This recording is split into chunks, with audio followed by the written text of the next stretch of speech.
What is the crack? Welcome back to episode 32 of the podcast. As always, you're joined with me, Phil Moore, and I am joined as always by Sam Vickery. How are you doing, Sam? All good? Well, thanks, Phil. How the devil are you? I'm good, yeah, not too bad. It's 22 degrees outside. Not that, Yes. I have the blinds down because of the light, so I can't really see. But It's pretty here as well. it's good Can't weather really over there, is it? can't really get good lighting if I'm honest with you, Phil. It's a bit of a nightmare. Yeah, the It's shine's a almost bit too much. bright. Yeah, Shine so on me. I might So, I might venture out on it, or I might not, because I'm a lazy bastard. But look, what we here today, we're here to discuss not one UFC, but two UFC Jesus, cards. so Yeah, many fights. so So many many fights. fights. It's We're going to be. we're well and truly back into this swing of things in terms of, consistent MMA Yeah. cards, which is great. So we will be bringing you all the crack that was like UFC Fight Night Jacksonville, and then UFC Fight Night Florida, same place. Yeah. But Don't worry about Glover, don't worry about it. But Anthony Smith versus Glover Teixeira, we're going to talk about first, and then we're going to go into the Alistair Overeem and Walt Harris cards. Two decent cards, two very decent cards. But I suppose we go from top to bottom. A lot to talk about with the main event of Teixeira and Anthony Smith. Yeah. Yeah. Like a lot of people need to be held accountable for what went down, I suppose. That But who's fight, accountable? That's the question. Who's well, look, accountable? we'll It's well look, we'll talk about it now. But that fight went on two more rounds than it really needed to. If you're talking about the first round, okay, Anthony Smith came out he looked great. Really did control the fight, controlled range and distance well, and definitely would have edged the first round to Anthony Smith. In terms of the second round, it started off a little bit more of the same. Teixeira was a little bit slow to kind of get going. Eventually did start to get things together. By the time the third came around, Teixeira really started to push his game plan forward. Really kind of started to hurt Anthony Smith on a couple of occasions. Yeah. And from there on out, he took over the fight. When it got to the kind of fourth round, like even towards the end of the third round, like Anthony Smith was suffering kind of a lot more damage than he really needed to suffer. Jason Herzog was the referee. We seen it. Obviously, we'll talk about it more in terms of what happened on the Overeem and Walt Harris card, but I'm under the illusion that the referees were probably told to maybe let things slide. If you see kind of after obviously the bit of controversy with Dominic Cruz, you never know if they were told to kind of give the fighter every chance to kind of defend themselves. But like there Or if was it's just psychologically got in their head after that public bashing, I mean, that's something that can happen as well. They hear one fighter talk about it, all of a sudden all the referees start to panic about what they should and shouldn't be doing, and I remember we'll talk about the Harris Overeem fight in a minute, but Dominic Cruz praised the referee for letting that go on. Now, I'm sorry, no, I've got different views on that. I think that was a bit of sarcasm there, but I don't know. I don't know with Dominic Cruz anymore because he hasn't apologised for that still, and that's still lingering over. That would have been Mergliotti he was Yeah, that talking was about. Mergliotti. Yeah, In terms of Jason Herzog, I don't know if it was what you're saying there, just to piggyback off your point. I don't know if it's what you're saying in terms of that affecting them, whether they're going to be bashed in the media or not, and kind of letting things go. But like, there was one stage where Anthony, like, it's not just the referee. The Anthony Smith corner needs to really kind of take a look at themselves for how they handled the fight. There was one stage Anthony let it be known to his corner that his teeth were falling out. He was handing his teeth to the referee. That's like, some common sense needs to prevail. I know Anthony Smith is a beast of a fighter. He's never going to quit. He's going to go out there. But you have guys like James Krause in Anthony's corner, just tough guys, just don't know the word of quit. But common sense needs to prevail from the coach. And that fight, in my opinion, went 2 rounds more than it really should have went. Even Glover Teixeira, like for him, like he must have felt a kind of way in the 5th round to still be kind of, raining punches down on Anthony Smith and I really mean, hurting him. Eventually, the referee called a stop to it, but it was far too late to end that fight in the 5th round. Go I ahead. get I get what you're saying about the coaches and stuff. I understand that, and there is. I mean, we've talked about coaches before, not throwing in the towel, not doing things when they should have done. We've talked about this before, but first and foremost, the person who is responsible for stopping, starting, doing it is the referee. Number one, that's his job. You know, Yeah, the coach's job is to get a fighter through the fight. A coach's job is to pick angle. You know, do whatever. He's there to get the fighter prepared, ready, and give him the right game plan and give him yeah. a that game plan The throughout. referee. Look, the referee referee is without fault, and he came out and apologized for the way he handled it. He But actually perfect. came out on Twitter and apologized for his decision, saying there's nobody else to blame but himself. Look, you know, the Dominic Cruz Fair. thing could be in his head, and not only that, no one's actually done any work for 2 months in MMA. You got to remember that as well. It's Yeah, like if you take 2 months off your job, you're not quite as good as you were 2 months ago. yeah. No, but look, fair enough. He came out and apologized, but then Anthony Smith came out on Twitter and basically, in a nutshell, was like, the world's gone soft. It's not the referee's fault. Da da da da da. Da. He's come out from a complete, like, he's talking completely with his ego, as a fighter will. A fighter's not going to Yeah, give up. A fighter's not going to quit. But this is where it comes down to the coach. If the referee is not doing his job, in my opinion, the coach needs to step in and protect his fighter from probably suffering irreversible brain damage for what happened to him in that fight. You well, the don't know thing what's is, gonna, and we Anthony talked about Smith. the third round, and Anthony Smith landed one punch in that third round, and I believe that Glover Teixeira had 43 strikes landed. That's significant strikes as well. It's not even total strikes. No, So you got to look at that difference, and you go, okay, that's third round, right? You go, okay, so fourth round, we're going to give him that. We're going to say he took a beating. It was a bad round. The first 2 rounds are questionable. Who won? We've got to go into the fourth. Right, Anthony, these are the adjustments you need to make. If you don't make them and you get that beaten again, I'm pulling you from this fight. That's the way it should be because it was such a heinous fight. I get giving a fighter another chance, but you don't, once it no. gets beyond the point of reason, like I say, you've got to step in. And Yeah, unfortunately, like we talked about James Krause a minute ago. He's the guy that took a fight on a 24 hours notice earlier this year. And it was a great fight, don't get me wrong, it but was he a great took a fight. beating. He took a fucking beating in that fight. And Serious the beat. reality is, like you said, too tough for your own good sometimes. And I think those boys down there, I mean, look, they're fighters. They're tough anyway. Oh, But, of course. But then the onus yeah, needs to come on to if everybody hopes the referee will do the job to the best of their ability. For whatever reason, Herzog felt that and like Smith was supposed to continue. It has to come down to the coach. You see your fighter getting yeah, rained on for 2 clear rounds, getting yeah. shot after shot, not really defending himself. Well, defending himself as best he could, but he was just eating shots on the ground. And in my opinion, the coach has a fair bit to answer for. Anthony Yeah. Smith's going to defend his corner, but like it's Well, I not believe, it's not now where he's going to be affected. It could be in later life. You never know. And he's a but man these, who prides himself. Like he wants to be there for his children.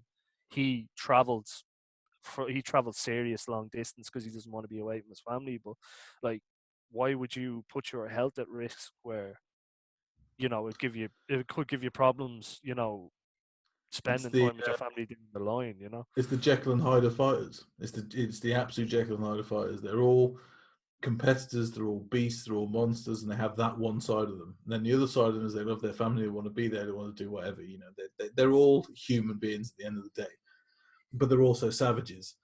And it's such a difficult Yeah, it's such a difficult that's line to tread. It's really difficult. And I get, we see it on Twitter. You know how much my disdain for Twitter grows each day by day, but you see it all the time. One guy is saying, well, the ref did his job perfectly there. He's got to give the guy an opportunity. And another guy goes, Yeah, but well, how no, he many should stop. opportunities? How many Precisely. opportunities do you want to give them? Precisely. And once you're And handing your teeth to someone, regardless if they're veneers or whatever, because that's what Smith was saying after the fight. Oh, they're fake teeth. It doesn't matter. They've come out before. It still matters. You know, if okay, you're being okay, pummeled, yeah, but something that's been okay, yeah, lodged in is coming out. Make a yeah. decision. But those boys, they're going to do what they're going to do. You know, they're No, going they're to. never going to quit. The fighter's No. never going to. Well, maybe one, maybe a fighter might, but I The won't. only I the won't. only I'll never coach hold I've their. seen do this really is Duke Rufus. Yeah, He that's he he's one of the few that I've seen do this. You look at Team Alpha Male, those guys never. So look at Darren Elkins earlier. The same again, right? He took another fucking beating in that fight. I actually think Elkins won that fight, and we'll talk about that later. But it's not the point, you know. His face after that fight, there is again the referee and the fucking team need to be questioned now on these decisions. And it I'm not does. sure In terms of cuts like that, it comes down to what the doctor thinks, and we like Elkins does have a fair amount of scar tissue, which is going to open he from does, but he previous can't fights. see. He can't Hmm. see. He's But half blind. You know, it's but not look, fair. It's yeah, well, we'll cross that bridge when we do get to that fight. But yeah. yeah, no, my takeaway from that fight, honestly, is the coach needs to kind of, My they takeaway, other than just need to that, take is some accountability for what happened in that fight. That's pretty much where I'd leave that. my other part of that fight, talking about the actual fight, is the Glover Teixeira is making a weird sort of comeback at 40 years old. Yeah, it's taken away from how good he looked. He looked fantastic. That's the issue as well. We're taking away from a guy. If they'd have stopped the fight, they've gone, look, you know, fucking hell, this 40-year-old comes in, beats a guy who's 34, 35, who's in his prime doing it, and he's having a resurgence. He's won 4 on the trot now. You know, what are we... He's beaten Krylov, he's beaten Kutalaba, he's beaten Carl Roberts. These guys No are joke. really Yeah, good fighters. You know, the only person he lost to, he's won 5 in the last 6. The person he lost to was Corey Anderson, decision. You know, that was a kind of whatever fight. And he beat Serkinov before that. The guy is still at the top of the game at 40 years old. And that is fucking terrifying for anybody who's getting in the cage with him. And he's adjusted his game. He used to just be in there brawling, doing whatever. He's switching up with takedowns now. He's moving up against the fence. He's adjusted to his age and his ability now to not be as fast and as good with timing.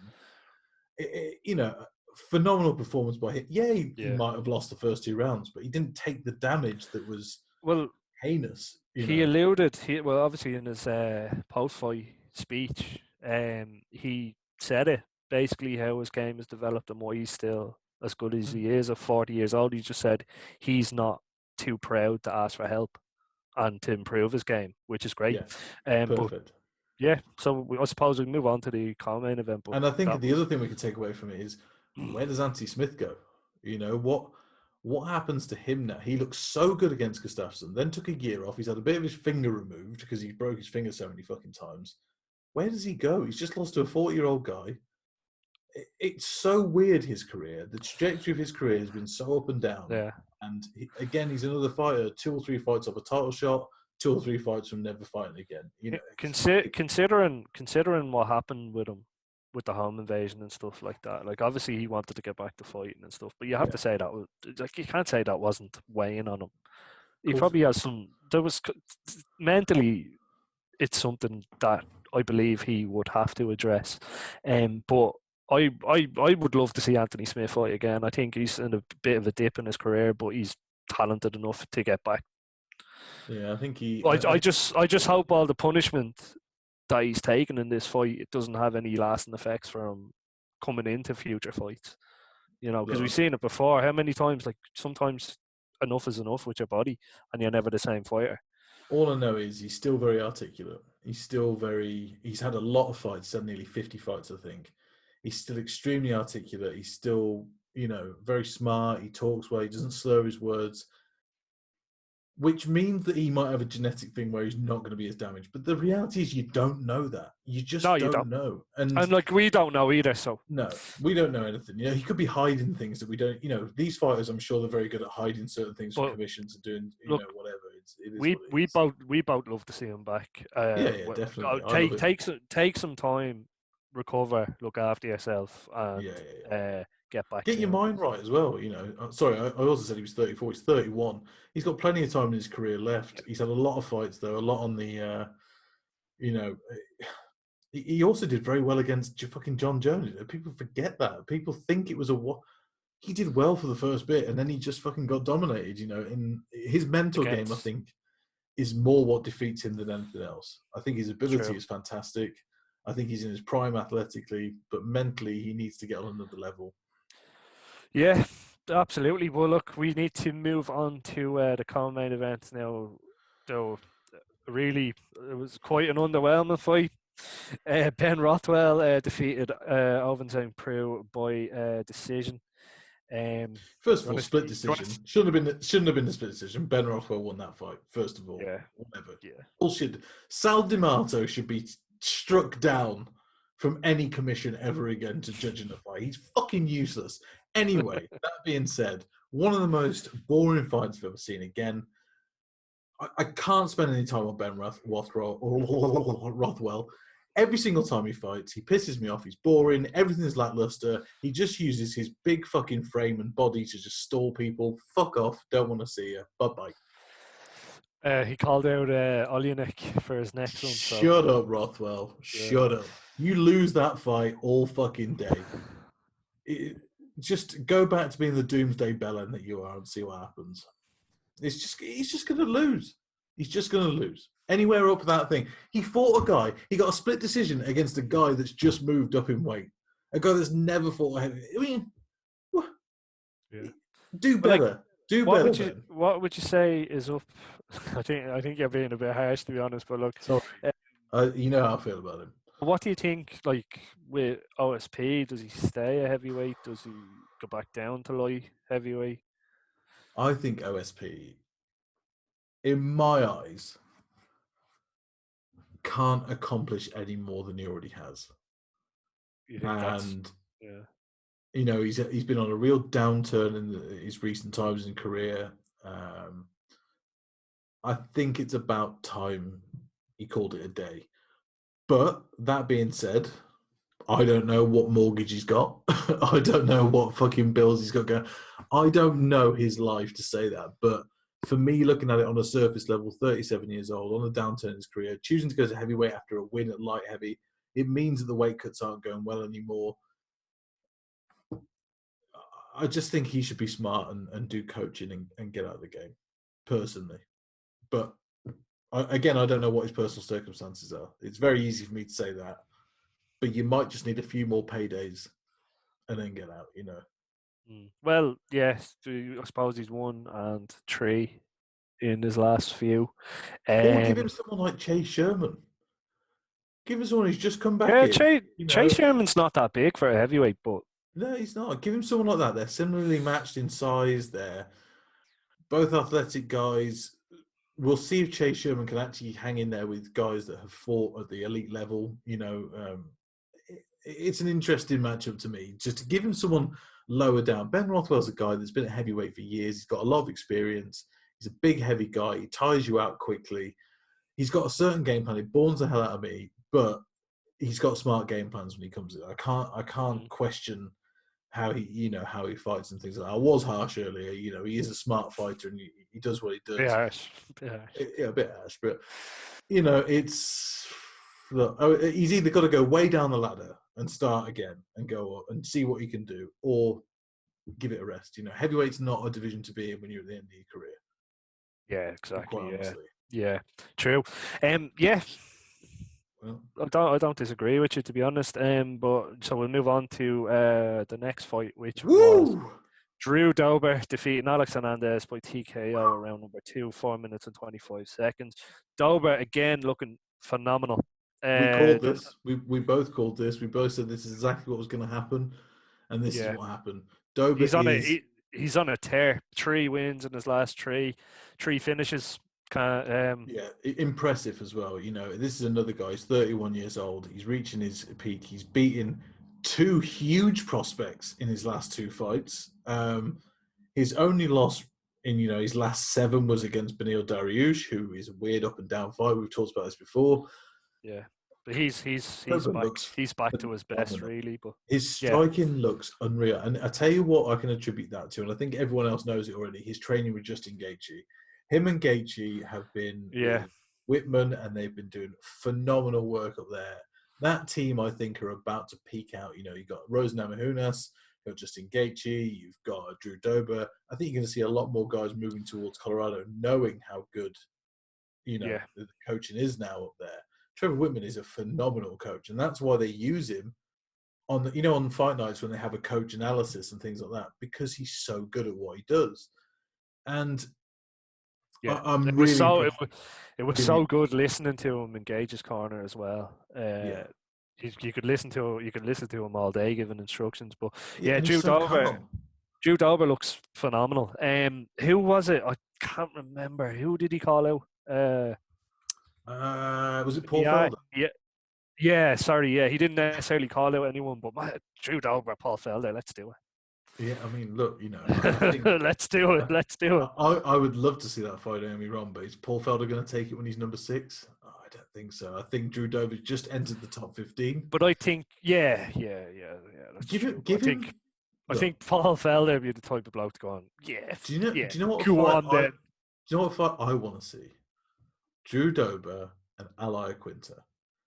We will I see, like it. because Yeah. Ally Quinter is a fighter who's in the mid range of that division, right? And when Ally Quinter wants to be as good as he can be, he's unreal. He's a world beater He when he needs it wants to be. brought out. He needs it brought out of him. He does, and Drew Dober, I think, is that guy's bring out of him. Now, the other side of it is they're both great strikers, great boxers, both got good ground games, good takedown defense, good Chins, everything, great chins. absolute chins as well. And you will see a war with that fight. That's what I want to see. Or I don't want to particularly see it, Donald Cerrone or Kevin Lee. Be a good fight for Lee to kind of get back. Exactly. We see where those two are. Then we see where they are in I'm their taking careers. Dober. I'm taking Dober all day. I would take Dober as well, because Unless he Gregor Gillespies him. But I'm taking Dober. I think Dober is the type of fighter, you know, like Justin Gaethje. He just listens and he gets yeah. better and better. And But that to me is a phenomenal coach at the same time. When, like you said, we were listening to him in the corner. When he speaks, you listen. yeah, That's how it is. And I think those two, they don't want to fight each other. Apparently, it's all been, it was asked this week what would happen if you got the opportunity. It's like, well, we'll decide at the time. I mean, look, money and championships talk a lot when you get to that level, but I don't think Drew Dober's anywhere near there yet. He needs a few more fights. He needs a couple more big wins, and we'll see where he goes. But I'm well, massively impressed with him. he's 31 now, so these are these next 2 years are going to be where he needs to step up and take the fights when they're offered to him. But huge fan of Drew Dober. Can't wait to see him again.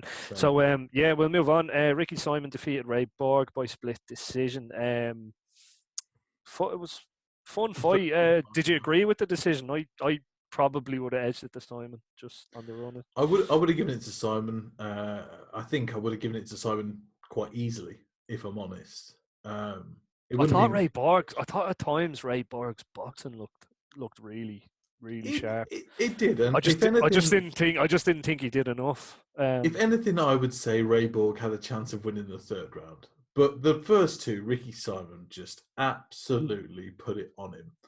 And he did so well. Great striking, good boxing, kept him at range for it, but got inside and got out and did really well. And then he would mix it up with takedowns at the same time just to add point scoring, do whatever. Then Borg and him had some great scrambles and things as well. Yeah. To me, that was a great fight and a fun fight. Ray Borg, people forget he's 26 years old. 26 fucking years old. Yeah. He's got plenty of time in this career to move up. I think Ricky Simon's 27 as well. That was a great fight of real prospects there. Ray Borg, his boxing has come on in the last 2 years unbelievably. From where he was when we first saw him in the DJ fight, when he called up late and did whatever, to now. It came too early for him. Far too early. And then obviously you seen it in the Kenny fight afterwards, But He looks very no, undersized at 135, though. I think he's a I natural just think 125 I right there. just think he looked a bit. Sorry, you said he looked a bit undersized. I Yeah, thought. Well, no, I thought he looked healthy. yeah, Um, but he's yeah, 26, as you say. But Ricky Simon, obviously, he came in on a tear and then got humbled by Uriah Faber. But yeah. he's a Which is really mental. he is a really fun fighter to watch, Ricky Yeah, Simon. When he does get it together, and I thought, yeah, he yeah, was the deserved winner. Um, definitely. so we'll move on. But what would you say is next for both? Actually, just before we move on there. In bantamweight, I mean, that's a fucking, that's a division Do you think? that Do you reckon it's Ray Borger fucking go back? stacked. Do you reckon Ray Borger go back down? I think he should. I think now that that division is, you know, working up again, they've got a championship free, and you got people like Tim Elliott, Matt Schnell, you've got Kaikar France, you've got Askarov, you've got all these people now that are looking great. Benavides, Formiga, they're great fighters. Brandon Moreno. That division, people. I mean, I used to shit on it regularly, but it's up and coming now. It's moving on from where it was Yeah, 10 years. And I think it needed, it's stepped up absolutely. yeah, it needed that time to develop fighters that were going to be small, because people didn't enter a gym if they were 120 pounds. They were scared, to go and do anything. So it's changing the mentality, and it is now. But at 135, I think for me, someone like Ricky Simon needs to step up to maybe a John Dodson, a Song Yadong who lost earlier this week. Sorry, I think No, Song Sonya Dong won. won. Song, yeah, Yeah, won. Fucking he hell, that was didn't mental. deserve it, but we'll get No, he into that. didn't. We'll talk about that. But yeah, someone like that, John Dodson, Song Yadong, Cody Starman, somebody of that level, in the top 15, but just in the lower edges of top 15. And yeah, go from there with him, because Ricky Simon, 27 now, like you said about Dober, he's 31. It's the same Ricky Simon, 27-ish. If you're in your people peak at different times, and we don't know where he is at that peak or not, but it's at the point now where he needs to ramp up and see where he's tested. But he looked very good in that Yeah, fight. And he's got a very good cardio as well, but he looked a little bit gassed in that third round. And just a little bit, not a lot, just a little bit less on his punches, But Ray Borg looked better conditioned than him, which was crazy to me. yeah. That's Absolutely why crazy. I thought he looked healthy at 135. Like He looked healthy, but he looked undersized. That's what I'm getting at. possibly, Compared to yeah. Simon, he just looked a little smaller, And if he can get his weight cut right, he'll be trouble at 125, real trouble at 125. And I don't think Yeah, he should stay at bantam. I think he should move down. yeah. I probably think his next fight should maybe be at 125 then. But Andrei Arlovsky defeated Felipe Lins by unanimous decision. Um, Arlovsky looked decent, but it was just kind of a case of completely dictating the fight at his own pace, making Felipe rush him and just picking him off. He fought he fought a really smart fight. But it comes down again every time I see Arlovsky fight. I don't want to see him fight. But I mean, we're talking a again, it's 40-year-old. as you said, we don't know his bills, we don't know his mortgage. But I reckon Arlovsky has a few quid in the bank. I think he probably does. Back in the days when he left and fought in Affliction, and they were paying out silly money, for these fighters to be there because they just wanted to get on the map, Yeah. But 2 wins out of 3. One of them was a devastating KO to Yeah, we Jairzinho. don't want to talk about that, We don't but know.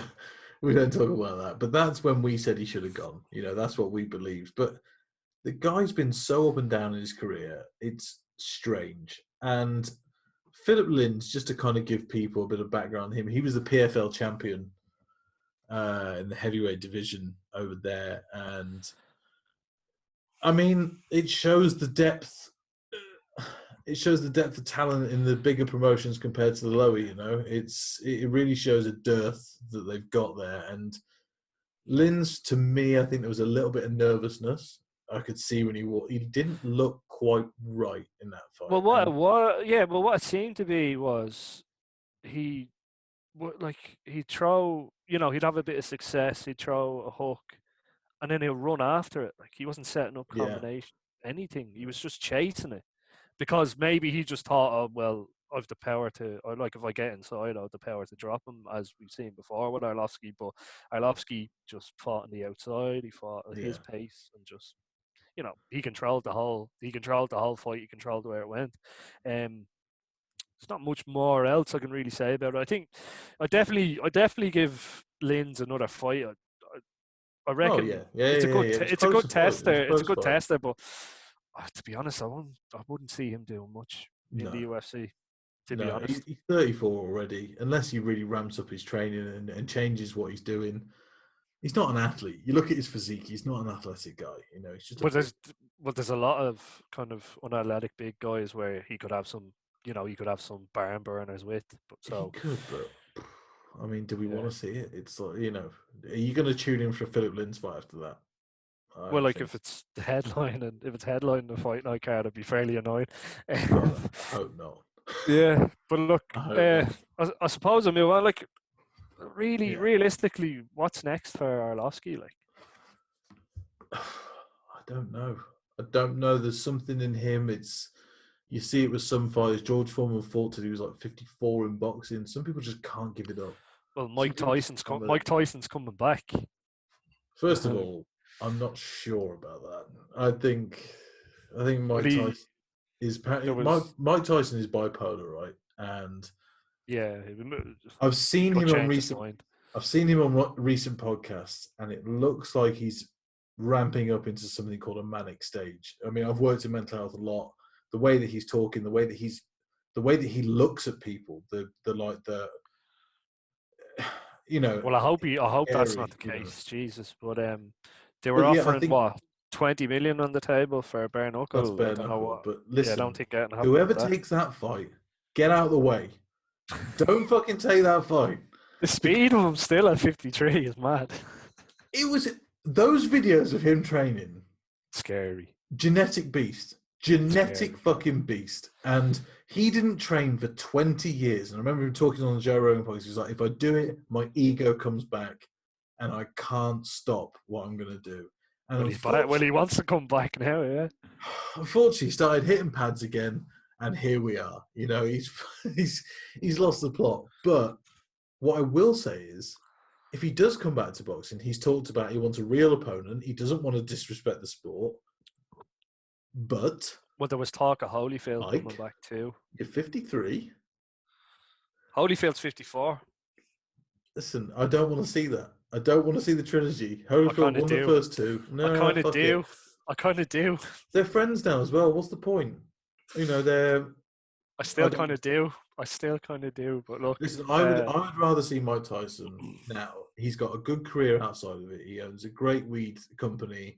He's got his podcast that's doing really well. It's really it's successful. really Yeah. good. It's a really good podcast. It's really, really well I done. don't listen to it all the time, but the ones I've listened to have actually been quite good. Yeah, I mean, I wait for a guest that I give a shit about, and then I put it on. Yeah, yeah, I'd be the same. Yeah. And I'm the same with any podcast now. I don't really, I think podcasts, we do it obviously, and people pick and choose when they listen and do it. It's fine, it is what it is. But Tyson doesn't need to do this anymore. He didn't need it. He went bankrupt when he was younger. He needed the money. He needed to fight. He needed to do whatever. Put the ego down, Tyson. It's not worth it. It really isn't. So that's my 2 cents on the Tyson. Well, look here. We'll get to the next fight again. We've seen. Oh, it's the Michael Johnson we know well. Michael Johnson, Thiago Moises defeats Michael Johnson. It was a heel hook, wasn't it? 24 seconds around number 2. Yeah. Do you know that Thiago Moises landed 1 punch in that fight? 1. The way he got himself into position for the heel hook was lovely, but like first round, you thought Michael Johnson is coasting here. Michael Johnson looked phenomenal in the first minute. I feel so bad for him. Like just getting caught like that. Like it must. Like he knew he was dominating that fight.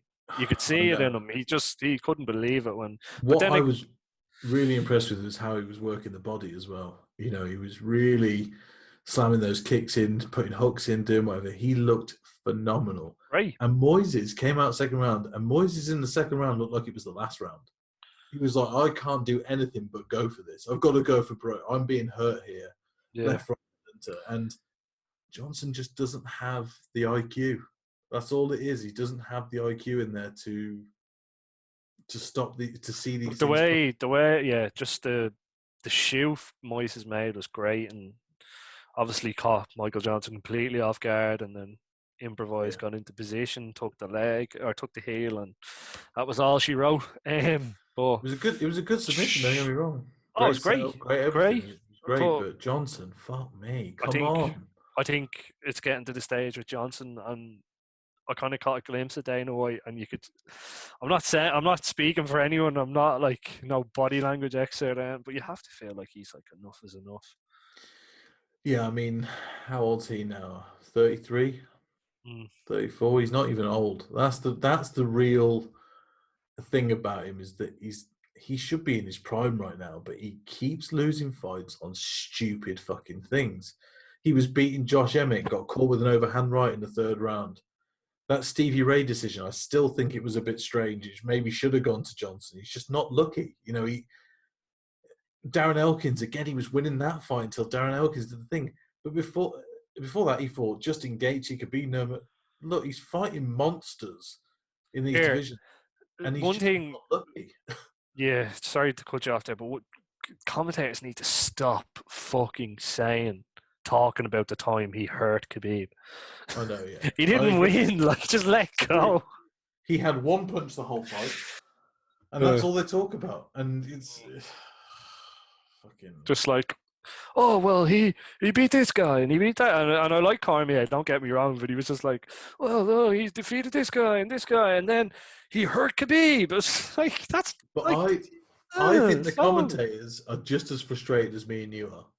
Yeah, with his career, because you can look at Michael Johnson, you go, that guy is a prime athlete. He's got great striking. He's at a fucking camp that is full of killers. How is he doing this badly? And I wish he could have won it, but he just fucking threw it away again. He just doesn't see things coming. Whatever. What's next? Well, for me, I think what's next, I'd be really worried he's on the chopping block now. I'd probably give him one more, and then if he can't do it, then. But even so, I think giving him one more is, in a business sense, is a bit polite. It's a difficult one, isn't it? Because he's fought whoever they've put in front of him. He fights regularly. He is so up and down that he beat Dustin Poirier a few years ago. He's beating. It confuses me. He's beating Edson Barboza. He's beating Gleison Tibau, Joe Lozon, Edson Barboza, and the list goes on. Who he's beaten and who he's lost to. It's weird. Yeah. But he's a guy. Look, release him, put him in PFL or Bellator, and he will thrive. True. Yeah, I'd like to see it. Well, yeah, I'd probably like to see that, to be honest with you. Maybe Bellator. We talked about this before, but imagine Michael Johnson and Michael Chandler. What a fucking fight that would be. Chandler would win. I said, don't get me wrong, Chandler would destroy him. Yeah, but phenomenal fight. It would be a great stand-up war. Something that we would all like to see, I think. Yeah, well, a great win for Thiago Moises. I suppose we'll go quick. We'll go through the prelims, and I'll let you talk about what you want to talk about on that. But I'll go through them quickly. So, Sierra Eubanks, defeated Sarah Moraes by decision. Gabriel Benitez defeated Omar. Lost to. Didn't Morales win? Or am I losing the plot? Benitez. Yeah, split his leg open. My bad. And Omar Antonio Morales defeated Gabriel Benitez by decision. There we go. Brian Kelleher defeated Hunter Azure by TKO, basically 3 minutes and 38 seconds around number 2, and Chase Sherman defeated Isaac Villanueva by KO at 50 seconds around number 2. Do you want to talk a bit about them? Okay, so Eubanks dominated Moraes, exactly where the decision should have gone. Great striking, mixed it with takedowns, passed the guard a ridiculous amount of times. It was very comfortable. I enjoyed that fight, to be honest. I thought Eubanks Eubanks is a worthy winner. I enjoyed it for the pure whatever of it. You know, it wasn't a fight. Again, I'm not invested in it. Those two are nowhere near the top. It is what it is. You know, they are who they are. But it was an all right fight, and Eubanks did what she had to do. She did it well. Moraes is fucking useless. Get her out of there. But yeah, right decision, right fight. She almost outstruck her by double. You know, we're talking about fucking referees' responsibilities. It's just because Moraes doesn't look hurt. Fuck me. You know, it was domination. Anyway, Morales Benitez, they had a great fight. A great fight. Tough. Both were just fucking going for it, swinging, doing whatever. No takedowns in sight. Yeah. It was just great to watch. And Ferrer looked really good, but the fact that Benitez Shane basically split open, I think it really took away from him. It did. I think Benitez won the first round, in my opinion. I don't know what referee scored at 27-30. Fucking crazy. But, sorry, what judge? Typical fucking judging here. Now, Morales took over in the next 2 rounds. I think that was after the cut. I think it was the cut in the first round. I think it was on his shin. Yeah, it was check the leg kick. And that's to quote Joe Rogan, it looked like a goat's vagina. It was absolutely horrific. We put a picture of it the next day on the socials, and so it was vile. But great fight between these two, both swinging. There wasn't a lot of connecting for how much they were putting out, to be honest with you. But it was fun to watch, and that cut was fucking grim. And overall, the right winner again. Brian Kelleher. We talked about this last week. Brian Kelleher is one of these guys. He's got the potential there. And we needed to see him go through this kind of fight with Hunter Azor, who's an undefeated prospect. We needed to see how he handled the pressure and how he would do it. And I think it's your fault that Hunter Azor lost, because you were praising the shit out of him in your MMA article, your MMA latest article. Did I call the Brian Kelleher win though? You did, yeah. Yeah. Did you? Yes, I did. Oh. I said ultimately Brian Kelleher will come out on top. I thought it'd be a unanimous decision win. But Kelleher, my God, I don't know what he's put in his hands recently, but it's got dynamite at the end of it at the moment. And he's hitting those left hooks just wonderfully at the moment, like really, really fucking beautifully. And sometimes it all just comes together for a fighter. And I think he's one of those fighters, again, same with Drew Dober we were talking about earlier. It's just all sort of coming together for him. And he's 32, 33, whatever, Kelleher, and he looked very good. I was very impressed. And, yeah. Good fight of the night, I think that was. Deservedly so. Yeah. Hunter Azor actually outstruck Brian Kelleher in the first round. And then outstruck him in the second. But it was doesn't matter. Yeah, it was closer than it let on. You know, Kelleher's game plan was to try and take him down. I'm not sure why with Azor, because he's got a great wrestling background. Kelleher just is doing well at the minute. He's one of those guys where it just seems to be going his way, and if he connects, good, you know, whatever. It's going to go well. But Azor, he'll be back. You know, he looked good in that fight. He looks strong, I think. I love this. He's starting to kind of get a reputation as a hype derailer. And I kind of love the fact that he called out Sean O'Malley in his fight. Look, you know, you got to pick a lane. I'm in, but to be honest, I think O'Malley deads him. But, you know, let's go. I'm in. We haven't really seen O'Malley against anyone good. Look, yeah, but you've seen enough of him to know he's no joke. Well, yeah, I have, but then again, I think Kelleher is a fight that does make sense. Yeah, I think that'd be a great fight. I really do, but I think Kelleher needs to be smart with his career if he wants to carry on. Maybe he's at the stage where he just wants good fights at this stage of his career, you know? I think he wants titles. I think everyone does, let's face it. And then, look, I mean, that fight, it was good. It was great. Kelleher was good. In fact, the start to this card, those first 3 fights were phenomenal, because in the first fight, Chase Sherman versus, is it EK? He looked great. He looked fantastic. Looked phenomenal. Looked like he hadn't missed a beat at all. I know he's been fighting in bare knuckle, and he's fought a few times out the UFC, and it's obviously helped. He's sharp as a tack. He looked very good, but then again, like even you never like who. It's rare you kind of see what he was doing. So like he start with a 1-2 and finish off finish off his combinations with a kick at the end. Like that type of stuff. I love those little kind of small details with fighters, and he just looked solid. You know. Yeah, he did. He looked confident, and he looked like he was taking it seriously this time. Before, when he was in the UFC, he kind of was just there to fucking bang and do whatever, and now he looks like he's actually trying to fight and do something. And be kind of funny on Twitter. Yeah. He tried that before, but fucking hell, didn't go well. But yeah, so that was fight night, Schmidt versus Teixeira. So we're going to move on to Overeem versus Walt Harris. Emotional stuff. But Alistair Overeem defeated Walt Harris by TKO 3 minutes of round number 2. Amazing show of kind of solidarity and respect after the fight. Considering Walt Harris has gone through, it's just great to see him actually back in an octagon fighting. But Overeem kind of having a little bit of a resurgence in his career, and I know he said that after this contract, basically he'll be 25 years fighting and it might be a good time to call time on it. But then he said he could go and he could make it to 100 fights and not retire. So I suppose how healthy he feels, it depends how his body is at this point. Well, he looked great because Harris, Harris nearly finished him in the first. Well, like, do you want to talk? We want to talk about. You want to talk about the referee for that one? First of all, I want to talk about.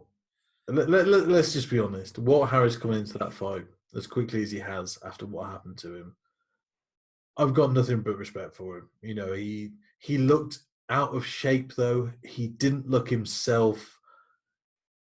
I think this was just an escape for him. And I think he just wanted to put some hurt on himself or something. He must feel so fucking helpless because he couldn't do anything to save his daughter. The shit that runs through you psychologically is... Nobody would, nobody's going to begrudge, even if he went to that fight on a half-ass camp or whatever, or he was, coming in. Me and you have both been through some devastating losses in our life, and everyone in that position, you've got to do what you got to do. It's as simple as that. When you feel how you feel after those kind of losses, you've got to do what you got to do. And he had to do what he had to do. His coaches probably knew he was out of shape. They probably knew that he wasn't right for the fight, but they were just there for him anyway. Yeah. Now, what I will say is, going into that, Walt Harris should have won this fucking fight anyway. Dan Miragliotta, speaking of Jason Herzog, Dan Miragliotta let this go on twice far too long. First of all, Walt Harris dropped Overeem badly. I mean, badly as well. And Overeem hit the floor, followed it with a lot of punches. Now, anyone knows that with fighters, you switch off and you switch back on very quickly because you're an athlete and you're fucking in the prime shape that you need to be in. He punched Overeem on the floor, unanswered, I don't know how many times. Yeah, it must have been at least 20 from what I wouldn't have blinked. I wouldn't have batted an eyelid if he stopped it. And it's like it's basically what we're saying at the start, like what I was saying at the start of the podcast. I don't know whether it was in their ear to kind of just give the fighters the benefit of the doubt if they're in that precarious position. But the second one, like the first one, fair enough with Overeem, was bad.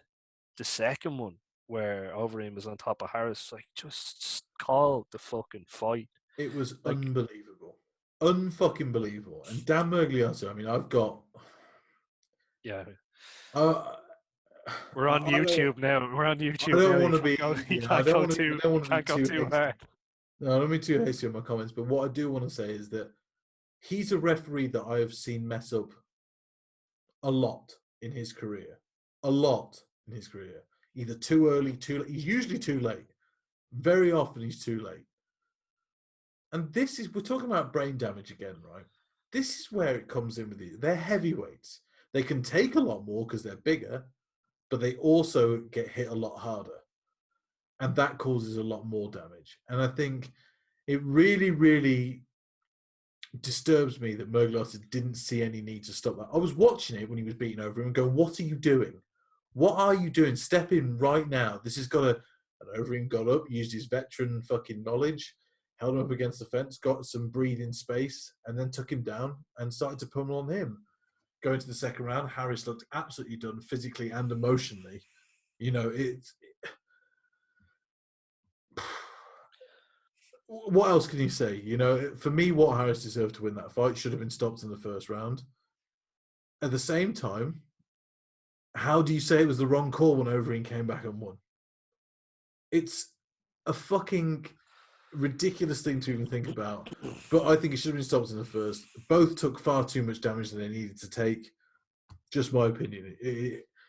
Terrible reffing. Great for Alistair Overeem, sure. He used every bit of knowledge he had in the fight game to get through that and pull himself through. You know, brilliant. Well done. Congratulations. But poor reffing again. We need to see better reffing and judging in this sport massively. Yeah, true. There was a few kind of questionable decisions on this card. Oh, this card is mental for decisions. But do you think Overeem can fight for a title again? No. I think he's good enough to get back in the picture, but if he comes up against Miocic or whoever, I don't think he'll have enough. But I think he has another run left in him. I think he's got to run up to the top 5. You know, undoubtedly. I think he can get there. He's still got he's a very skilled fighter. Very clever fighter. And the way he's kind of changed it up and brought in a really solid wrestling game. Yeah, something that we saw on Saturday was a very good wrestling game. Walt Harris is no joke in wrestling, and he dominated him. But Harris looked gassed. You know, I'd like to see that fight with Harris in real shape. For the first time ever, he cut to 265. That means he ballooned. You know, and that's emotional shit. That happens. You balloon. You either lose weight, you add weight, you do whatever. It's hard to say who it would have been, but I think if they run that fight back, it's kind of on parallel with you've obviously been watching The Last Dance, but did you see the last 2 episodes with Steve Kerr? Yeah. And his father was murdered in Beirut, and the next day he went back to practice because he didn't know how to cope. I imagine that would be a similar situation for Walt Harris. Just throw yourself back into your work, we're all guilty of that, as men, and not being able to deal with emotion and stuff like that. But it was, me and you, we talk about these kind of things all the time, and we're actually probably a bit more sensitive than the average male, I would say, as a pair. And I think because we've been through this shit, we know how to talk about things now. But Walt Harris is surrounded by guys who are savages again. And how the fuck do you talk about these things with a group of savages that don't understand? I can tell you something. The guys at the gym after, a wife passed away, they were great. They didn't know what to say. Didn't know a single thing to say. And it's hard. You'd only relate in being in that situation. Do you know what I mean? I didn't know what to say to you at the time. But look, we won't. It's tough, but we won't get into that. I think Harris for me, get a good diet back again. Get your training schedule properly again. Get yourself to where you need to be. Then take a fight. Don't do it on a whim again. Don't take it because you're just hurting and you need to do. We definitely want to see him back anyway. Yeah, as soon as. But we'll move on. So, questionable decision. Claudia Gadea defeated Angela Hill by split decision. Not questionable. Robbery. Ooh, really? Robbery. Look, I've watched the fight twice. The first, I actually thought Gadea had it. I watched it again. I thought I agreed with. I thought Angela Hill would have got a split. Robbery, I don't think so. I don't think there's a split. It took halfway through. It took halfway through round 2 for Angela Hill to kind of get going. Whose fault is that? Listen, Gadea won the first round, no question. Outstruck her, took her down, wins the round, hands down. I'm thinking this is going to be a cakewalk for Gadea.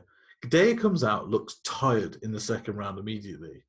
Mm. And I'm like, okay, Agree, yeah. this is the person who was a cardio fucking machine. Went 5 rounds with Joanna, didn't stop fucking. What's going on here? Her body looked out of shape. She didn't look quite herself. She didn't look good. It's probably just one of them off nights. I think it was, but then Angela Hill, I mean, I know what you're saying about halfway through the second round. I don't agree. I think actually it was earlier than halfway through the second round. I think it was within the first minute she started to take control.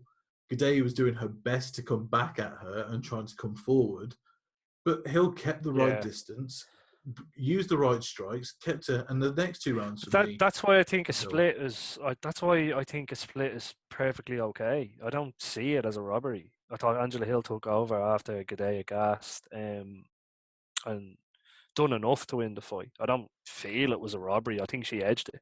Do you know what I mean? Like a robbery, you can't really call a close fight a robbery. I think you can. I think just because it's a split decision or a unanimous decision or whatever, it doesn't matter. You've still given the decision to the wrong fighter. And that's what happened, you know. And I think what happens in a lot of these situations is the judges look at the records, the judges look at the name power of a fighter. They look at all these things, and Gidea is a bigger name. But it was under unified rules, and under the terms of unified rules, how could you not score to Angela Hill? Because damage is a factor in unified rules. Exactly. I'm led to believe. And who was the more damaged fighter? Definitely. But I think we're in agreement. I think we're kind of arguing semantics, but we're in agreement. I think Angela Hill was. To kind of go back as well. I agree with you. When I first watched it, I thought Gidea edged it. And then I watched it again, and I went, "What the fuck?" And that's insane. And so we've got to say, okay, it's great in hindsight for us to sit here and go, well, great for me to sit here and go robbery. But even if I thought it, you know, at the time, what the judges... It doesn't matter. Exactly. It's bullshit. Who cares? Yeah. Two gobshites think on a podcast. Yeah, but the next fight for me was probably an actual robbery. Oh, no, this is a robbery. Like, this was a stick-up. This was a heist. But let me intro it. Let me intro and I'll let you go. Dan Oig defeated Edson Barboza, boy split decision. Go ahead. Look, first round. It was wrong. First round was all Barboza. All Barboza. Domination. In my opinion. And the second round looked closer. It was Barboza. Not only he outstruck him by 1, right? But Barboza stuffed both his takedown attempts, reversed them, and got into a better position both times. Now, if you're going to call a fight, if you're going to score a fight based on the actual rules and the actual scoring system, Barboza wins that round. You can't... The stuff in the takedowns, if you're going to give more points for a takedown, then you have to weigh a stuff of a takedown the same, right? On the other end. Am I wrong about that? They don't. It's like they don't consider, they don't consider defense. They don't consider defensive jiu-jitsu. No. It's stupid. It's so stupid. In defensive jiu-jitsu, judges call it stalling. It's not stalling. It's people don't get the game. They don't get the layers to it. And look, the third round, okay, we can give it to I. He outstruck him, took him down. Sure, whatever. It is what it is. But those first 2 rounds for me are clearly Barboza. And Barboza now, it's just, he's been on the wrong end of 2 decisions. And I feel so bad for him. Paul Felder fight, again, that was very close, that fight. Very, very close. It was 5 rounds. It was a hard fight. But see, I edged Felder. I did at the time, but at the same time, watching it back, you kind of go... I need to go back and watch it, I think. Yeah. I think I do need to go back and watch it. But a robbery, in my eyes. 2 rounds clear to Barboza. For all of his efforts, looked fantastic. But Ig is as tough as they come. Like 100%. some of Great the fight, shots he was taking, even the kicks, just to keep coming forward like that. All the respect in the world to Dan Oig, but Dan Oig lost that I fight. think what happens with these judges is they see Barbosa started to slow around and look tired, right? So it's the first time he's cut to 145. No doubt there was going to be some cardio issues involved there when you've drained your body more than you consider. I think the judges look at these things and go, well, that's the winner of the fight. It's that Someone's octagon control, buddy. Sweet octagon control. Fuck that octagon control. Shove Up it the up your arsehole. arse. Yeah. Yeah, but look, we can't. Again, we thought Barboza won, but who cares what we think? Yeah, exactly. We're just a pair of idiots. So we'll move on. Yeah. Well, I'll let you talk about the next fight because you have a difference of opinion to. on me on this. It's You know what? I don't. Again, okay. because I watched it again because I felt I had to for a couple of them just to make sure. But yeah, Christoph Jocko defeated Eric Anders by it was a unanimous decision. Yeah, I think so. Sorry, my right. fucking unanimous thing, a unanimous decision. Yeah. Yeah. Now, obviously I edged the first round to Eric Anders. I thought Eric Anders kind of was trying to be offensive with his grappling and kind of was trying to bring the fight to Jocko. But then I watched it again. He really didn't accomplish much. No. For me, the closest round was the second, in terms of strikes and takedown things and whatever. And look, Anders' game plan coming into this fight seemed to be, I'm going to get him up against the fence and get hope for the best, get into a better position, but just stalled when he got there. When he actually got to that position, he didn't seem to really do much. And then I thought, oh, okay, so his corner will tell him, let's adjust. When you come out of that, clinching up against whatever it is, when you come out, start throwing bombs, because the reach advantage and the speed advantage with Jocko. So I get the fact that he needs to get inside, but Anders didn't really seem to throw much, which I found odd because he's the kind of guy that swings down with anybody. I don't know. He was off or something. But yeah, there was something a bit odd.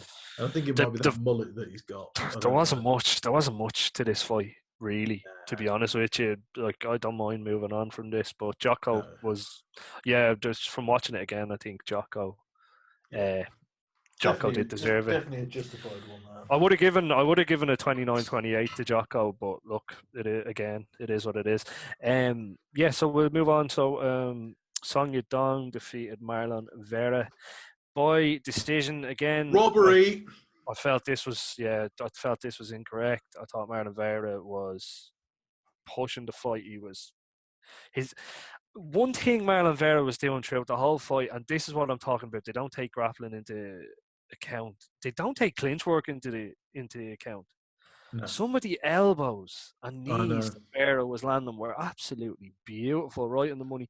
Now, don't get me wrong. I thought Yadong had some success as well. Don't get me wrong. I thought Yadong. Do you like that?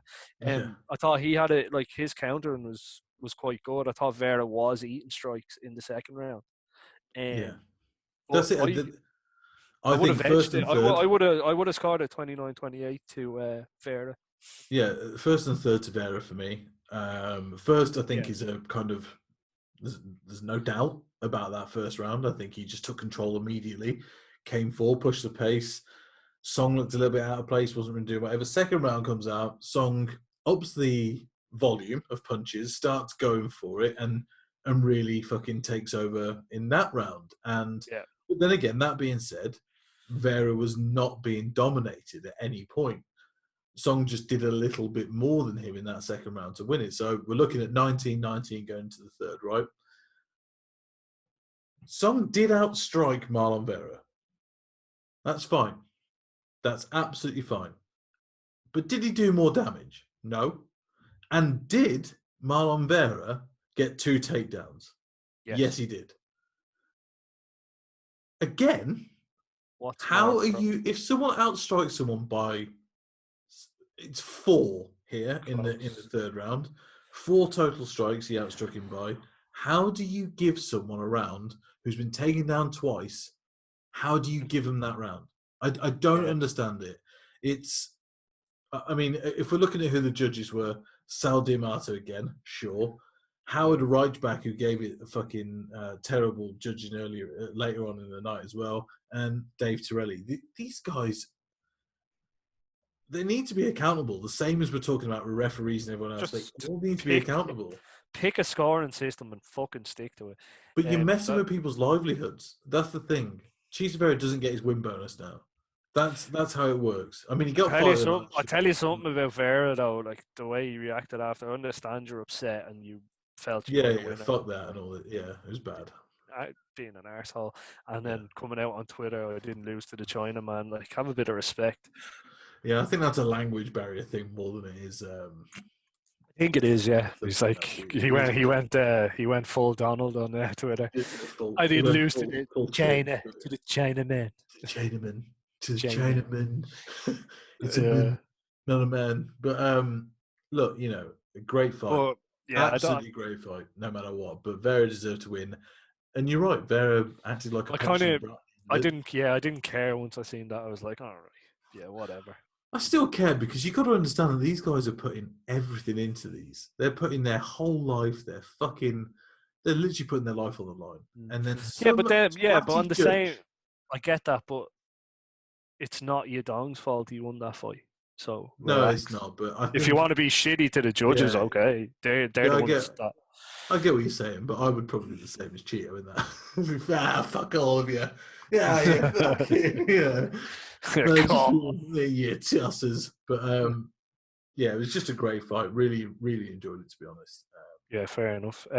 Grant. So yeah, well, I'll go through the prelims and then we'll talk about it. Okay, so Miguel Beza defeated Matt Brown by TKO at 18 seconds of round number 2. Kevin Holland defeated Anthony Hernandez TKO, knees and punches, 39 seconds of round number 1.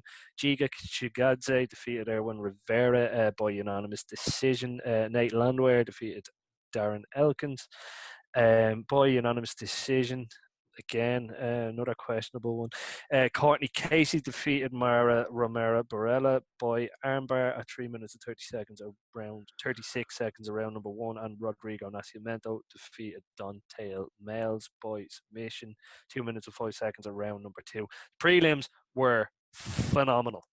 They were absolutely. Starting with Nascimento, got the choking and Dontail Mays needs to get out now. He's not good enough for that division. Nascimento looked great. He looked a bit of a slow starter, though. That's the only thing I would say. He needs to maybe up his output from the start. When he goes up to the face of the bigger heavyweights, he needs to really kind of up his game a little bit there on output. But, you know, that might have been his game plan with Mays, just draw him in a little bit, tire him out, and then finish him how he wants. Yeah. But great finish, good fight to start off the night. Then Courtney Casey, fuck me, she nearly destroyed Barella's arm. Big up Courtney Casey. That was absolutely beautiful. That transition into the armbar. Oh, she was setting that up for a long time as well before that was coming, and Barella did not see it for 1 second. No. And that's what a high-level jiu-jitsu person does. They hide what they're about to do. They're 2 steps ahead, 3 steps ahead. Courtney Casey looked great in that fight. I think she's one of those fighters. I think she's been on the wrong end of a couple of decisions, and she's fought hard fights against people, lost a lot of split decisions, a lot of things like that. Interested to see where she goes. Record doesn't look great, but she's a very talented fighter.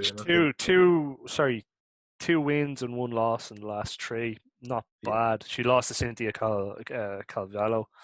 Beat Angela Hill.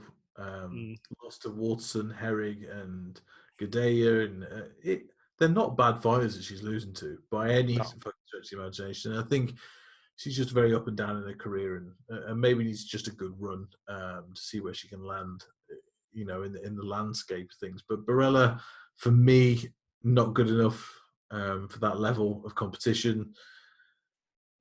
I don't know where she goes from here. You know, I don't know how you. Well, that's three losses in a row now. She's probably again, gone. I'd say, yeah. But the divisions, I'd say it's peak for her. Yeah, the division's light though in talent, you know, and get away with it. It's like the heavyweight for men, isn't it? You know, you can kind of get away with it for a while, but she's not good enough for that division. Yeah, perfect. Well, we talk about another decision we disagreed with. Wouldn't call it a robbery. It was No, no, no, no, close. no. It was close, especially the last round. Yeah, I think. Like, Look, I can see why the judges. I can see 100% why it was given to Landwehr. yeah, 100. he messed up Elkin's face. He did badly, I badly. I wasn't.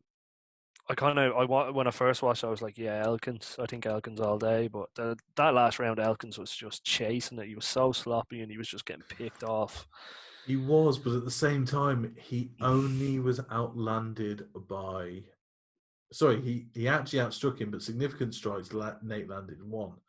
So again, it's really hard to call that, because Elkins is pushing forward, right? So that's taken into account with scoring as well. But then you said it's the same thing with the unified rules. Damage is included, right? So Apparently, so it is. Yeah. yeah, so if that's the case, Landwehr wins all day, right? Because he outstruck him in the second and picked his shots, didn't look injured, didn't look hurt, looked fresher, everything else. And the optics of that fight is that Darren Elkins looks way worse, than he probably feels because the scar tissue that he's built up is unreal. Now, another thing I will say about Darren Elkins is, and this isn't an insult to Darren Elkins by any means. In fact, this is me praising Darren Elkins. He's the least athletic man I've ever seen. He is the least naturally gifted fighter I've ever seen. Yet, he's still hanging in there with the best in the world. And that's all mentality. That is all your spirit, everything about you as a person, your toughness, everything else. And it's not me shitting on him at all. It's actually me praising him because to be that naturally ungifted and to be that where you are at this point in your career, phenomenal. I don't think it was a robbery. I think it could have gone either way. I think a split decision was more, Well, I had money more on Elkins, fair. so Yeah, I had money. That was out the window straight away. I also have money on Elkins. Now, what I will say is Sal D'Amato and Chris Lee scored this all 3 rounds to Landwehr. 30, How can you 27. score the first round? That's what I got pissed off about. Actually, How? no, I believe I had it on Twitter as a draw when I watched it. I don't at all. A draw. Darren Elkins got a takedown, outstruck him by 20 or so. Nah, I'm not having it. Yeah, fair enough. That to me is all day an Elkins round. But Sal D'Amato and that Chris Bellend need to fucking get out of judging because you don't have a fucking clue. Not a clue. We move on to we'll move on. Next. We'll move on to this is the most enjoyable fight of the night for me. Giga Chigadze versus Erwin Rivera. Yeah. How was this not? Chigadze was just having fun in there. Like Rivera took the fight in 2 days. Props to him. He went for it. But Chigadze was that's a man with a full camp behind him. All I know is that when Chigadze that flying knee that he landed was pristine on Rivera. I think you need to watch that fight again, but that fight was fun. For me, I just find Chigadze hard to watch. I don't know what it is, but there's something about his style that balls the living piss out of me. What? Technical kickboxing? No, it's not that. He's always a bit slow. He doesn't have a lot of output. He just kind of, I don't know. He never really finishes. He's supposed to be this big prospect that's coming through. And look, he threw everything in the kitchen sink at Rivera. Rivera had a chin like. That's what worries me. A guy that took the fight on 2 days' notice, hasn't been training, can't beat him, can't knock him, can't finish him. I want to see Rivera with a full camp, and he was. Look, he is normally a 135er. This is why I'm saying I wasn't impressed. Because if you can't beat a guy on 2 days' fucking notice who hasn't been training, right? Okay, relax there, George. Relax there. You're a huge prospect, Chigadze. Yeah, huge prospect. Get the fuck out of here. Relax there, George. Yeah, I don't want to fucking do this shit. Yeah. I enjoyed it. I was not impressed by your performance. Okay? No, look, Chigadze can only fight what's in front of him. and I thought he was just having fun in there. I don't think he was really going 100%, but it was enjoyable. But we'll move on. Kevin Holland and Anthony Hernandez, great win for Kevin Holland. Yeah. He's It a was about beast. 40 seconds, wasn't it, or something like that? It wasn't a long fight at all. Anthony Hernandez landed nothing. I mean, he just destroyed him. Knees to the body in the clinch, just hurt him badly. Fluffy's another one I'm not impressed with at all. You know, he was kind of talked about when he came in. He's lost 2 out of 3 now. That name just makes me laugh. Fluffy, ridiculous. He was losing his last fight before he got the sub. You know, not too impressed by him either. Holland, on the other hand, considering he's a guy that's really a 170er, you know, it looked impressive through and through, and just did what he had to do. Great win, great finish. Who would you give Holland next? What a welterweight or middleweight? I think he's there to stay at middleweight, isn't he? I think he's moving down. He was like 181 when he came into that fight. He weighed in, basically fighting at what he walks around at.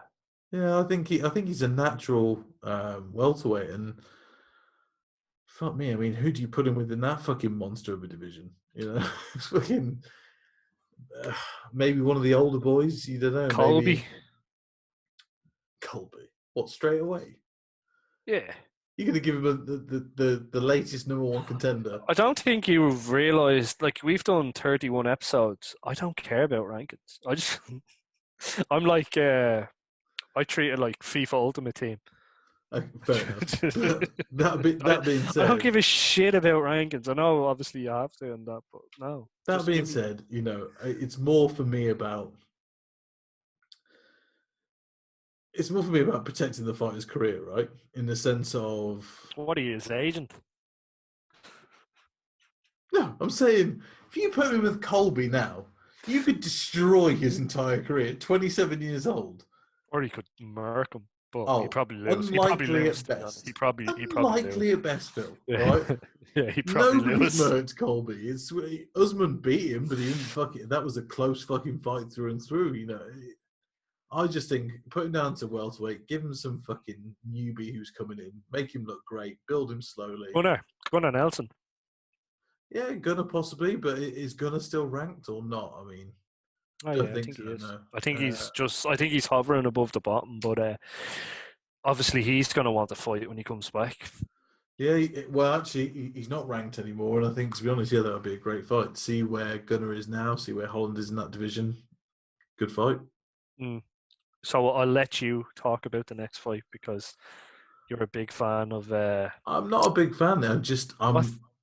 What's his nickname? Caramel Danger or something? Dangerous. Caramel Thunder. Great name. What sort of mid-card Monday night Nitro WCW wrestler is that? Like Caramel Thunder.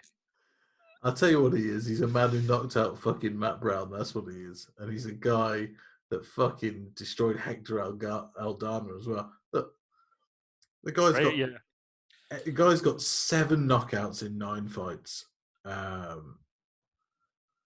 He's definitely one to look at. Took him a while to get going. Matt Brown, I think, won the first round, but I think so as well. It was a leading hook he landed, basically, to drop him. Yeah, I think Matt Brown just edged the first round. I mean, just as well. But I think he kind of edged that for me because I was gunning for Matt Brown to win. There's a bit of a nostalgia thing with Matt Brown where I'm like, God, the guy's so tough. He's such a fucking, this is a guy that we were seeing. He was one of those guys where he had like a 50-50 record, right? And this is the first time I've really ever seen it in MMA. He had this resurgence of a 7-fight win streak. He went on the thing. I love the guy, but if I look back on that properly, Bieza probably won that first round. I don't know. It's difficult, and he countered very well, I think. I mean, we had Gary F, the legend that is Gary F from Twitter, was saying that he wasn't impressed with Bieza because Matt Brown's slow and his reactions. I actually thought Matt Brown had pretty decent reactions. He was using his head quite well. He was moving about. But age does catch up with you, and it's a motherfucker. and Mm. you know, Give Gary a shout out. It's yeah, Europe _ MMA. El Gary, yeah. he's great. He's great for an argument. I love going on Oh it. yeah, look, contrarian of contrarians. He's the ultimate contrarian. But look, I can see where he's coming from in that sense with you know, the 27-year-old against 39-year-old Matt Brown. Yeah. But then again, Don't get me uh, wrong. I don't think I'm not looking at but Beasley's kind it's of a good test for Beza. Like yeah. definitely what you said was correct. He's on the radar now. He's on the radar now, We'll see and how he gets on in his next fight. you know because in his first fight in the UFC, when he was on the Contender Series and got a decision, I think in his first fight like I say, it's Hector Aldana in the second round. I mean, that's not a bad feather in your cap either for your first fight in the UFC, and I think he's on the radar. He's got a few holes in his game for sure. You know, 100%. He's got some issues in his game, and then one is that he's a bit of a slow starter again, and he's very confident in his counter striking. I think he's a bit too confident in his counter striking. Yeah, it was kind of He's seemed like looking to go forward more. he was like taking two to give one back, and like he knew he had the power, Yeah, basically. well, that's One it. of I them. think he relies on that a Yeah, bit but too much. that's a dangerous game against a much like you Yeah, know look at you do Mike that Perry, for example. or a Jeff Neal, Jeff Neal. Imagine Ponzinibbio and you're doing that. No, I mean, like, look at Mike Perry's career when he was fighting the lower, he was knocking people left, right, and center, and then that doesn't Oh yeah, translate. yeah, yeah. I get Go, you. Yeah, yeah. you know, being overconfident that you can just knock out anyone doesn't work. But yeah, you throw him to a fucking Jeff Neal, Diaz is going to go fucking. I Yeah, mean, you want to see a it's gonna be murder, Phil, because that seems to be what you're gunning for today. Fuck me. bloodthirst. I'm like the Just Bleed guy. Just You are a bit raging today. Is it your male time of the month? it's just the blood. It's just the exercise. The blood is rushing all over me. Straight to your cock, is it? All right. Yeah, stuff. Grant. So Lovely. that has been UFC Florida. Walt Harris UFC versus fucking 2.5 Alistair weeks that was. Overeem. So we would talk about another couple of things to talk about before we get going. Now, obviously, I know you've seen it, but I think Jay-Z, who had a longer retirement, was it Jay-Z or Henry Cejudo? Yeah, I think Jay-Z, to be honest with you, which is fucking mental. Because Cejudo retired at the start of last week, and I think it was yesterday. He was like, "I'm unretired. I'm back." So. Yeah, I mean, I know that. Look, who knows what goes in a fighter's head after a fight? Maybe you've done your training camp. You're like, oh fuck, I'm never doing this again. You know, I'm never putting myself through all this shit. And then someone says you can make 250 grand again. Yeah, I'm coming back. But maybe like we were saying, I have a girl now. I want to take some time off, start a family. Maybe he, maybe I he don't know. realized it wasn't at Maybe all it's correct. just mind. Maybe it's just mind within a gaming. week. Within a week. But look, I'm happy to have him back. I like Henry Cejudo. We talked about him. We gave him his due and his praise. Yeah, we enjoy the cringe, and he's a phenomenal fighter. So, welcome back. Yeah. Make that fight with Jose Aldo. Yeah, let's do it. No, let's give Jan or Sterling a chance. Oh, sorry. God, yeah, no, it would be Peter Yang, wouldn't it? Sure, Dana White said it's Peter Yang. Fuck Jose Aldo. I'm sorry. Oh, don't you dare! Don't say that. I know it was questionable and whatever, but he didn't win his last fight. I'm sorry, you can't. This whole thing of UFC giving people fucking title shots. Aldo beat Moraes. Aldo beat Moraes. We've gone through this. I'm not going through it again.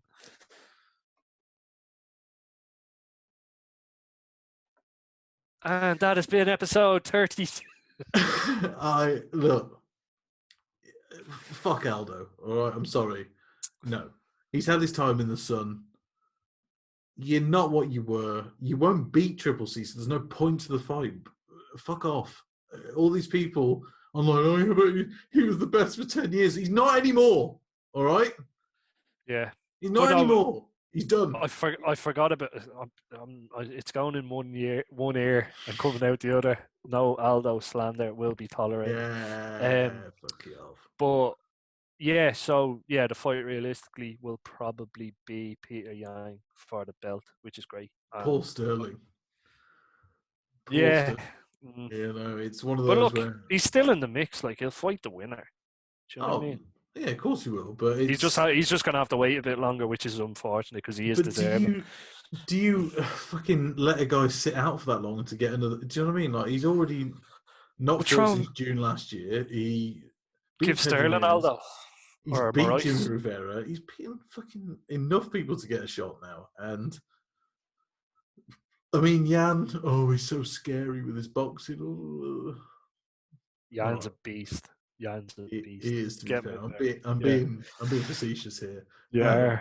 But that's a great fight, though. To be fair, if Henry Cejudo just come out, that's a great fight. But Cejudo, I think, just fucking dominates him. I really do. Yeah. I think Yeah, I he's so agree. I agree. underrated. I think it's kind of like, you give Yang a round to get it done, and if it doesn't get it done, it could get bad. But you never know. Yeah. Stranger things have happened. Another one I'd say. Did you see McGregor's tweet about the Mayweather fight? Saying, "Oh, it could have been a different fight if he didn't gas and all that." And then Yeah. myself, Speaking of Gary F, shout out to yeah. Gary F. Speaking of Gary, had a Yeah. back and forth with Gary about that as well. I think the thing is, look, There's McGregor no could way McGregor would have win that ever however won he that wants. fight. I don't care if Mayweather was in a wheelchair, like in a boxing match, he wouldn't have beaten him. It No, was a great look, fight, great, like, made him 100 millionaire. Fair play to him. yeah, look. Am I going to watch Mayweather McGregor 2 if they did it again? 100%. Do I want to see it? 100% no. No, It's absolutely not. I don't want to see I don't want to see any more cross boxing than MMA. Like there's levels to boxing. If you're gonna, unless it's unless a Ngannou. boxer moves over to MMA Unless it's or Ngannou. Ngannou, yeah. But That's all I want to see because it's not about his skill. I mean, he's not a great boxer. Let's face it. He's just a fucking so moron. that's what it is. He's not gonna get the No, he's opportunity to not. catch someone like. However, you put him in there with Deontay Wilder. You're telling me you're not watching that fight? Yeah, maybe. 100% you're watching that fight. And it makes millions for both of them. They're knockout artists from both the thing. Love that fight. Just before we go, because you segued beautifully, but John Jones and Ngannou, is that the fight to make, or is it we didn't talk about that before, did we? I No, don't think they were so. going kind of respectfully back and forth on Instagram and kind of Twitter and that. Look, I don't really know, if I'm honest. For me. I don't know. I really don't know whether that's the fight to make or not. I think Ngannou really, we need to see how he is now against the top of that division. And John Jones, if he comes in, looks to take that spot, I think. And it kind of diminishes when someone's as good as John Jones, right, and they win how they do and they do what they do, it really diminishes the quality of divisions when someone's that good. And if he comes up to heavyweight, it diminishes the quality again. Just to play the other hand, John Jones has absolutely nothing left to prove. Possibly just another fight with Dominic Reyes again, but has nothing left to prove at light heavyweight. Apart from I think, yeah. But then, is that not just contradicting? Is that not contradicting your point if Izzy jumps up to light heavyweight? No, because I don't think that diminishes the quality of either division there, because that's a super fight between two guys that are highly skilled. What worries me is John Jones is a lot more skilled than Francis Ngannou. A lot more skilled overall. Francis Ngannou, in that fight, I've never seen someone put their chin up like that and run at somebody. Yeah, he won. Yeah, imagine him doing that to John Jones. It's not going to work against John Jones. Imagine him doing that to John Jones. I don't think it's not going to happen. It's not going to happen. Look, John Jones is I disagree with you. I don't think it diminishes it, and I would love to see that fight. And I think, if Izzy goes up, I don't think that's going to happen though. But I think Daniel Cormier said it best, and he was just basically saying, "Why would John Jones ever be scared?" And it was kind of nice to see a little bit of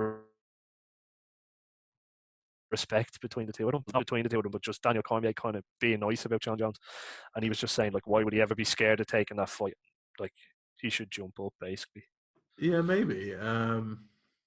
Daniel Cormier, I mean, obviously he's being nice now because that's over for those two. You know, that history, that's history now, and it is what it is. John Jones, I don't think he is scared to take that fight. I No, he's 100% not.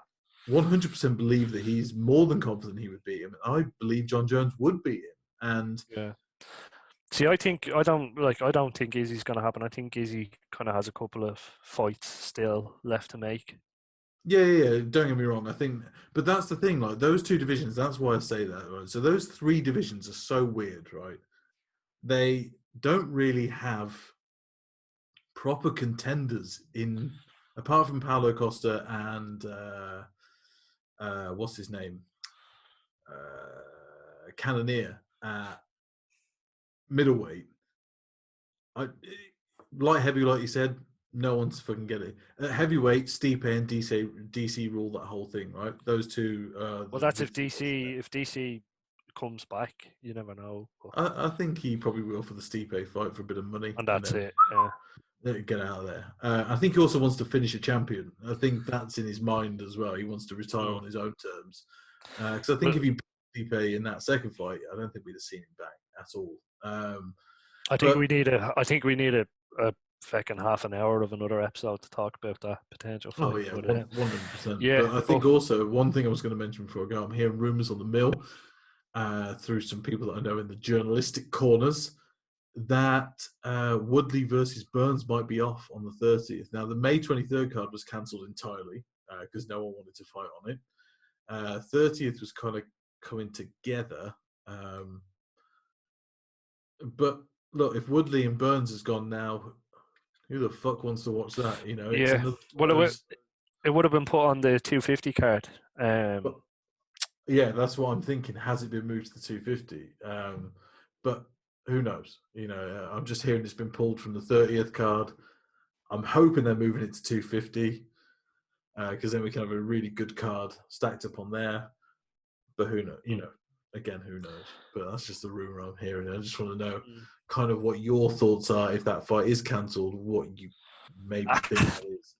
It's disappointing, to be honest. I know we were very excited when we kind of announced that was going to be a part of that card, but yeah, to be honest, I'm not 100% sure what the reasoning is. I need to kind of look into it a little bit more. But I'm not even sure if it's true. It's just a rumor. Yeah, we need to kind of wait a little bit more for more details to come out of it. But normally, when you get the whiffs and the rumors, it's going that way. It tends to happen. But I'd say you know, we still have another week and a bit to go to the next card. So I say we'll talk about it. We'll know a bit more closer to that time. Big time. Yeah, so we're going to get out of here. Anyway, that has been episode 32 of the podcast. They're starting to ease up restrictions on lockdown, so go out and enjoy that new freedom you have, and we'll catch you next time. Lovely. Bye, Phil.